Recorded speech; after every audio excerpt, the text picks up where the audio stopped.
Hi everyone, and welcome to this episode of the Divine Diva, where my diva for today is Alina. So welcome. Thank you. Thank Thank you. you. And Thank I you. would love for you to introduce yourself and tell just a bit about, who you are and what you do. Wow. Okay. So many things. But yeah, let's start somewhere.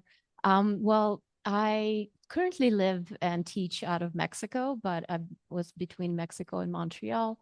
So I am a somatic practitioner as well as a non-dual teacher and a mom of three and so many other roles as well. But I'm very passionate about bringing people to full embodiment of awakening. So embodied enlightenment and somatic freedom, meaning fully awake and fully human. So that's Hmm. That's the perfect definition of a divine diva to me. Mhm. Mhm. And I would love to know what other qualities, in your view, does a divine diva have? Mm. What other can you repeat please the question? Yeah, what other qualities or gifts do you think a divine diva has? Wow. Okay. Talking about myself or in general, Oh, well, thinking. what you want? Okay. Well, in general, I would feel it's someone who's transcended the matrix Hmm. and yet brought all of the light, the source, the abundance of who we truly are into this grounded human experience. Hmm. I think that would be one of the biggest characteristics that would,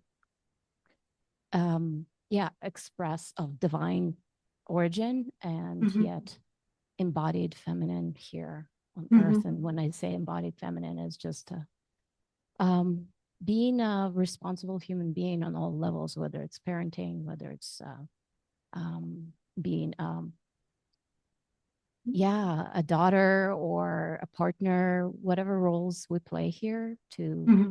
make sure that the light penetrates everywhere. And is it also someone who is like a bridge between the 3D and the 5D?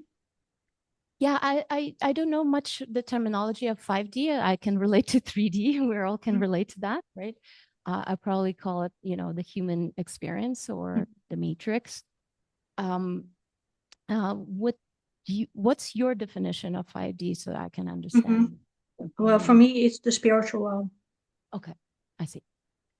Yeah, I mean, it's pure 5D here in 3D, pretty Hmm. much. Yeah. Right, right. It's not one or the other, or it's not even a bridging one and the other. It's just Hmm. um, allowing the totality of what we are to cleanse everything within our human existence that is in the way of being pure 5D in this world, but not of it. So. Hmm.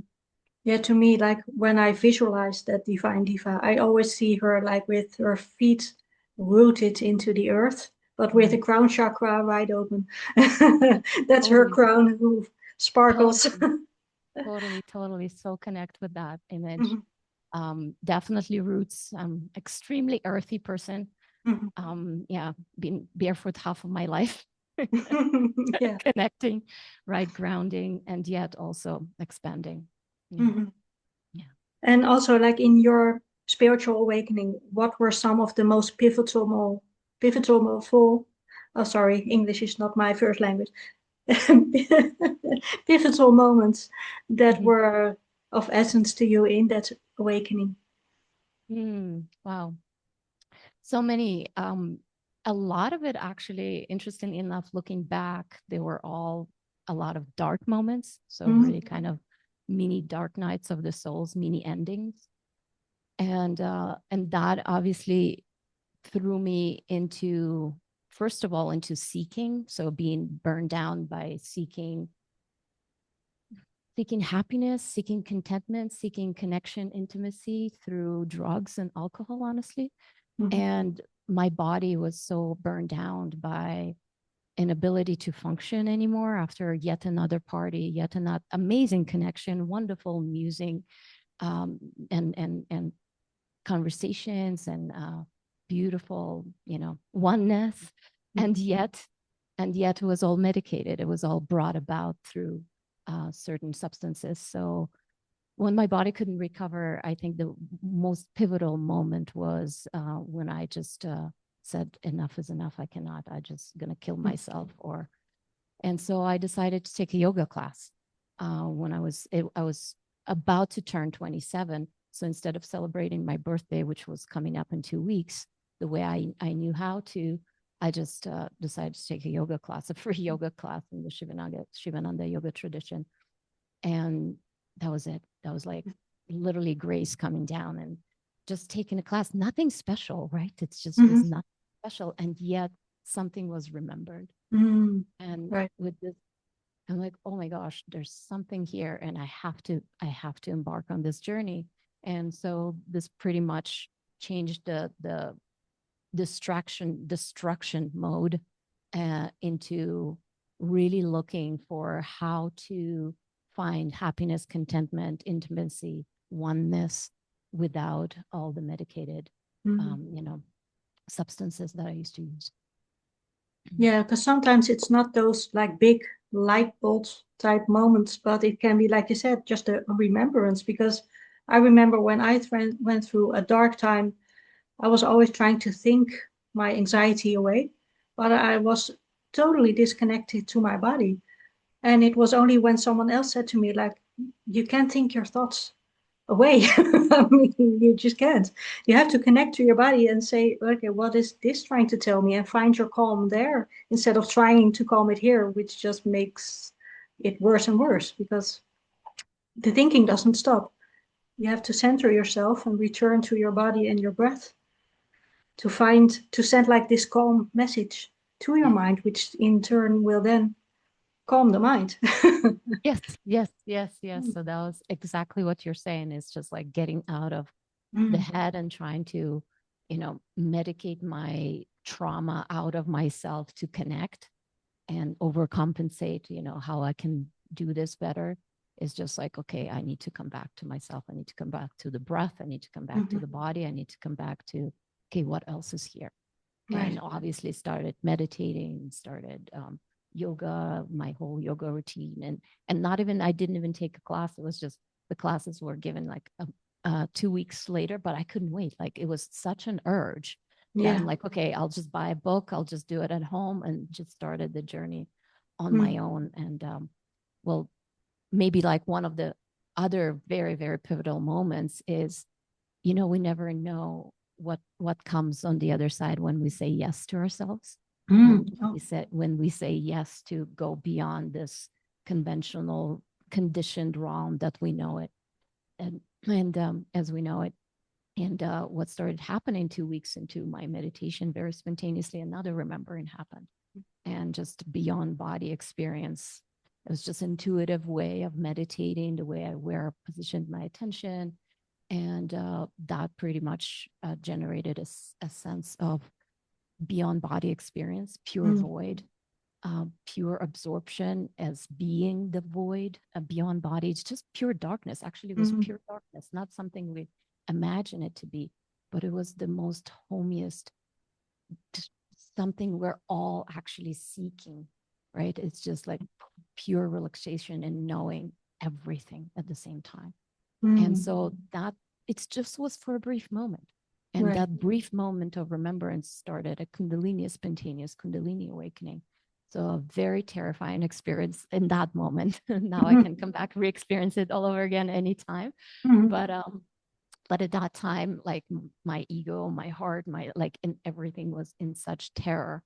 So it was just an experience of lots of sweat and heat and cold, and my heart, I thought it's just going to explode because of fear, not because of the actual experience, but the fear of something happening, because there was like the crawling sensations in my spine. And I'm not going to go all in detail into that experience, but what that generated eventually, well, lots of fear, and then the teaching of surrendering and becoming a devotee of that energy, the Shakti, right? The mother energy.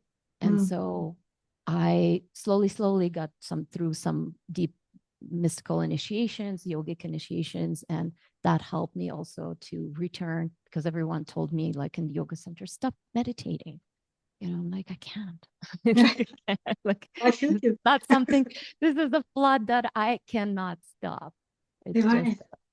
yeah, very divine, very unfolding, But very it's spontaneous. also very intuitive. I always feel you can't force anyone to do or don't do something, because if you feel very content and happy and healing when you are meditating, go for it. Meditate as often as you want. If it's not for you, if you feel like it's not calming you down, but actually making you more anxious, then go do like a walking meditation. Focus on the things that you see around you. You can shift it to make it work for you. Yes, for sure. There's so many ways, right? And Absolutely. this, if we stay intuitive, we will start feeling which way is ours, right? So this Yeah. particular meditation was very pretty much remembered, right? It's like Mhm. something my psyche, my energetic body, my soul, my consciousness remembered. So it was kind of almost an easy way in. Mhm.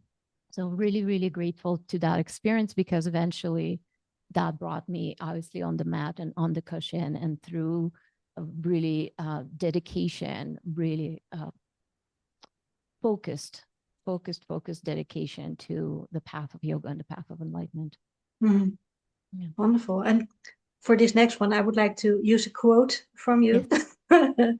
And that is, awakening isn't an idea you hear or a truth you grasp, it's a readiness you cultivate. So I would love if you could say a bit more about that. Oh, so interesting to hear myself quoted. Yeah. Thank you.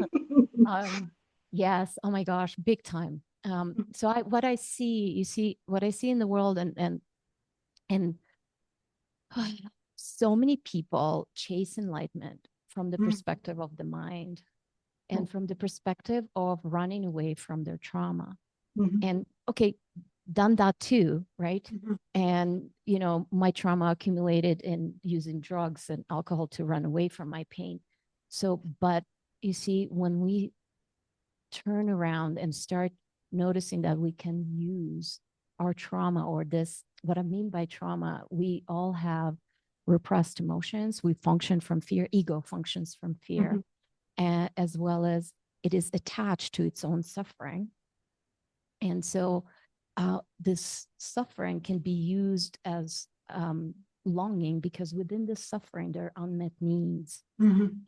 Unmet needs of, I'm not seen enough, not validated enough, not loved enough, not safe Mhm. enough, all of these things. So what we can do, what happened here is we can turn that, yes, seeking is great, but seeking can be either a bypass, that Mhm. we are not dealing with our human experience and we want to understand enlightenment, or somehow catch, and somehow, it's wonderful. There's a few people that, yes, through their darkness, like Eckhart Tolle, like he just like had to ask one question and everything shifted. But Mhm. most of us, probably 90% of us, are not that lucky. And Mhm. so we need to cultivate our readiness. We need to cultivate this body, mind, this energy body as well, to be able to receive and to maintain that higher light bulb of information, of frequency, of isness being always here. So the cultivation comes through yoga, through practice. I mean, in my case, it came through yoga, which was in Sri Vidya Tantric tradition. But, if I look through all the steps and everything I was doing as practice, it's probably, you can relate it to Patanjali's 8 steps, right? Mhm. So there's the asana, there's the breathing to regulate your nervous system, asana to be able to move energy, blockages, to be able to sit and meditate, right? Then there's the withdrawal of the senses, and then there is the concentration. And Mhm. I want to just pause a little bit here, because we don't understand what we chase through the mind trying to awaken, right? Mhm. Or trying to get the bliss. And for sure, it's all possible. We get a bliss wave, we'll go to a kirtan, there's a lot of presence, there's a lot of peace after singing. So there are those portals, they're wonderful. But then we go back to life, and Mhm. the ego comes back, and our old way of relating comes back to ourselves, in our head, to others. And so that needs to, if we can do both, get those portals through through retreats, right? Through different things that we can do, like even a yoga class and so on. Mhm. Then we have our own practice at home where we don't need to depend on the teachers Right. to show us who we are, but we can self-cultivate that Right. ground within ourselves. So then when grace shows up through particular focused concentration, and so we can master our mind. Concentration is mastering our mind, is the ability to also not just to be on the cushion, but it's the ability to be in a flow state in day-to-day activities as well, being absorbed in one activity, being absorbed in one task, being absorbed in meditation in this particular way, in a mantra, or being absorbed in the sound of silence, like this absorption. If it's a continuous absorption, basically between 7 to 8 minutes, that's the next step in Patanjali, is meditation. That is real meditation, when we are no longer bothered by thoughts because we're absorbed in the present moment. When we cultivate present moment awareness for 8 minutes without distraction, we shift a state of consciousness. It shifts into a state of turiya, so to say, or samadhi, we can call it. So it's a state of absorption. And the more we do that, the more, this is basically, you're out of the matrix, right? You unplug from 3D and you plug back in 5D in technology. And so this is so fascinating, because now we have at our own, not control, but our own intention and our own effort, which probably from the bigger picture looks like 20% is our own effort, even though it's a continuous signal that we send out. And then the rest, 80%, is just grace and divinity goes like, okay, I hear you. Like I hear the call, right? But So, life constantly gives us these opportunities, these little portals to practice what you preach, really. Because it's, well, so-called easy to meditate when you're in a quiet room by yourself or you're in nature. But okay, what if you're in a busy train commuting to your work? Take that moment to hone in on yourself, to mind your breath, to be aware of, well, how you're reacting to your environment. So life constantly gives us these opportunities to lift ourselves up in that way, right? oh my gosh, big time, big time. And this is where true spiritual work comes, actually. On the cushion, we can cultivate the possibility, the ability to be open, to be more focused, to be more committed, as you're saying, on the train, to remember. Because if you don't even cultivate the remembering to be with the breath on the train, is not arising. It's just not, because we're in the noise all the time. We're just in noise. So if you cultivate that signal, and then it actually, the remembrance is coming, this whole other journey, and probably even more difficult than waking up. A whole other journey is the embodiment journey. And that's why I'm so passionate and went for, after this whole awakening and trying to teach, there was so much trauma still in my body, although here, pure presence, still mind, always here now, and yet I can't relate. I could not relate. And so the relational experience is very, very different. So there, it's our memory body is in the way. So the trauma, that a lot of things go poof with awakening. And yet a lot of things that are imprints in our psyche of these frozen fears, where we froze and repressed ourselves. So this is a whole, like, a whole other realm to bring it into everyday life. And of course, what you're saying is beautiful, remembering ourselves, whether on the train or whether it's, you're standing in line. So instead of being in the head, like, just be with yourself, be present, be with the breath, like be still, right? So it's like constantly cultivating that. But there's a whole other level. It's when it starts to be relational. And that's where all the skeletons come out of the closets and all the ghosts. That's when the digging deep really starts, because I also know that when you've had that dark night of the soul and your awakening, and you had to dig deep to uncover the limiting beliefs you had, the patterns you had, the habits you've had, even just what you think on a regular basis, on a daily basis, you really have to dig deep, like, okay, is this really mine? Is this actually a fact? Do I truly believe this? Does this come from me? Does it come from my parents, my grandparents, my siblings, my peers, whatever, my teachers even? And I find it very fascinating to see where some thoughts actually come from, because I always think then to myself, but like, wait a minute, that's actually not true. So I find that so fascinating, especially when you're quite sensitive also to other people's energies and other people's emotions. You can become quite the sponge to that. And then also you have to clear yourself and clean yourself and say, okay, was this actually mine, what I was thinking right now? Because this doesn't really feel or sound like me. So, how do you protect your energy in situations like that? Mhm. Yeah, well, I hear you. And you know what? With some things that you're just saying right now, I totally resonate. And another depth, another layer that I found over the years working with somatic stuff, from presence, bringing both elements into it, like the transcendence piece, but the transcendence not as a bypassing, but the transcendence through the pain, through Mm. our traumas, right? Through our triggers. And what I found, it's actually fascinating. Even the people, and I can also attest to being sensitive. I think a lot of people that come to this work are Yeah, sensitive. A lot of people in my somatic work, they're the black sheeps, the ones that didn't quite fit yeah, into this the world. different ones. Yeah. Um, but what I found, the triggers and what we feel in other people's environment, that let's say their energy is off or their emotions are off, and we're not sure if we're picking it up or is it our own trigger. There's a few things to look at. So a lot of those things that we think it's about the other people, and we're so sensitive. Yes, we are so sensitive, that's a fact.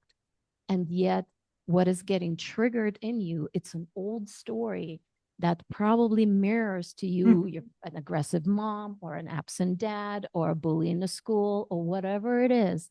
So it's mhm, those shadows, those projection of the shadows and the mirroring back to us, that there's something still here that I haven't healed, and mhm. therefore I'm feeling off. I'm not saying that you don't need to remove yourself from some environments that are Right. toxic. Please, be Or very yeah, intuitive with that. it's more But when it's like an irrational emotion where you suddenly get like very angry or very triggered. It's like, okay, wait mhm, a second, let me take a okay. step back and see what was actually behind this powerful Yeah. emotion of mine. Yeah. Yes. Actually, I'll just drop a very simple tool.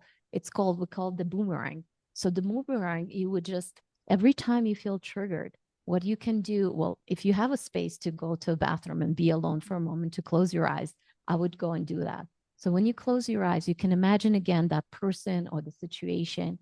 And then you just ask, what is this mirrors back to me about myself? What is this situation? What is this person? What is this, reaction from them? What does the mirror back to me about myself? Mhm, What belief I believe about myself in relationship to this, or this? And mhm, this immediately goes into your unconscious. So it's just, it tells, it's not about them, it's not about the outside, mhm. but what is going on here on the inside? Why am I reacting to it? Right. Because if you know there is two ways of reaction. There's a reaction where, okay, it's clarity of, okay, this doesn't fit in my system, I'm going to remove myself out of this situation because it's beyond, it's overstepping my boundary, whatever it is.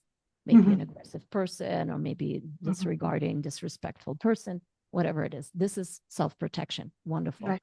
And Mhm, also that also comes from clarity, because if we're not clear and we didn't clear stuff out of our past, out of our system, what starts happening, we don't understand, we don't see, we don't hear the signal, and we mhm. perhaps stay in the same relationship, start Right. trying to please others, in discomfort with discomfort of ourselves, Mhm, disrespect to ourselves, and not remove ourselves from the situation, because that's what we learned how when we were growing up.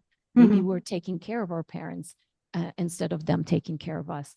Right. So there's different things that, so it's like, one is of course the clarity of removing yourself from the situation, and another one is the clarity, okay, what is operating here, as you're saying, like step back, like what Mhm. is going on, what am I Right. believing about myself, what am I repressing about myself.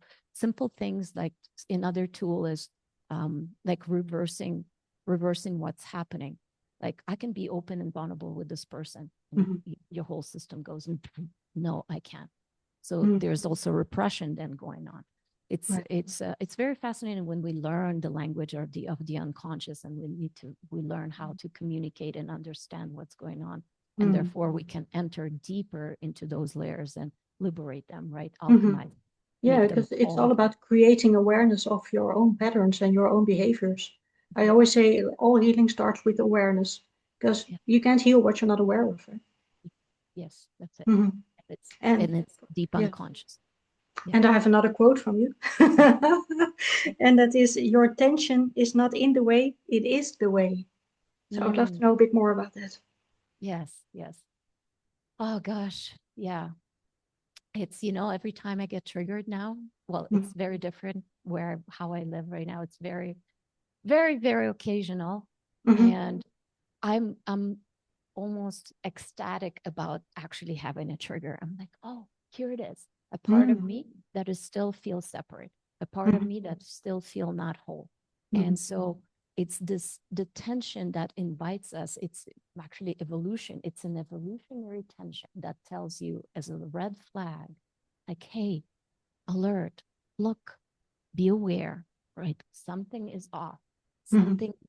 So most of the time it tells us that we outgrew our old self. We outgrew the fear-based reality, the fear state of the ego. And something in us is really wants to move beyond that. So it's like through our tension where we can bring awareness into that and not run away anymore. And when I'm saying not run away, you see the mechanism of the ego, what it does especially with our tensions, it does this push and pull.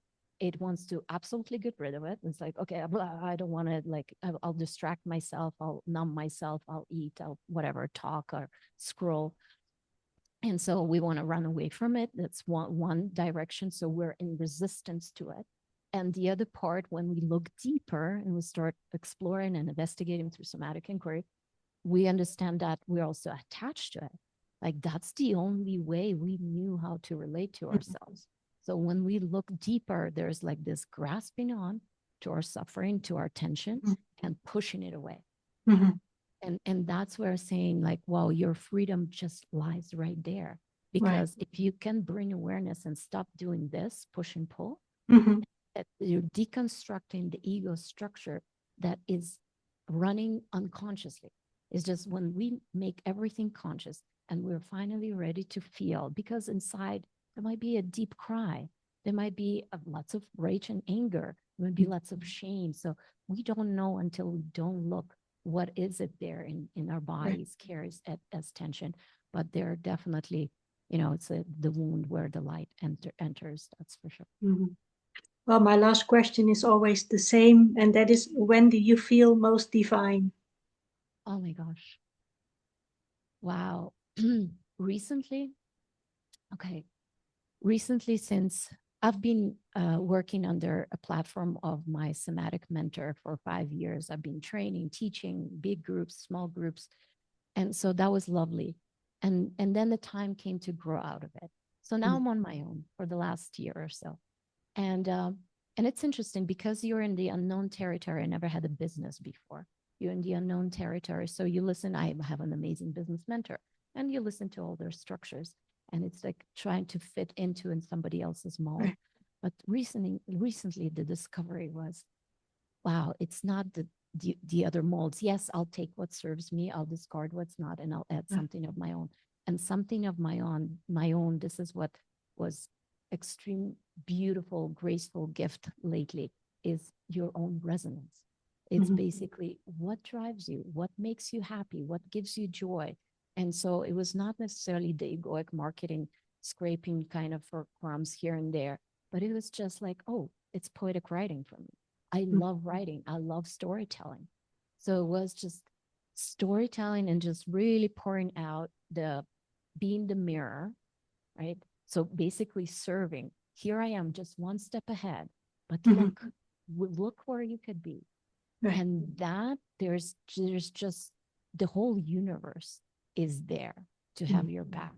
Beyond the universe is tiny compared to what it is, And then it's when you try a little bit of this ego structure of not knowing how to be in the unknown. So it tries. And then there's this deep breaking down, like allowing yourself to let everything fall apart.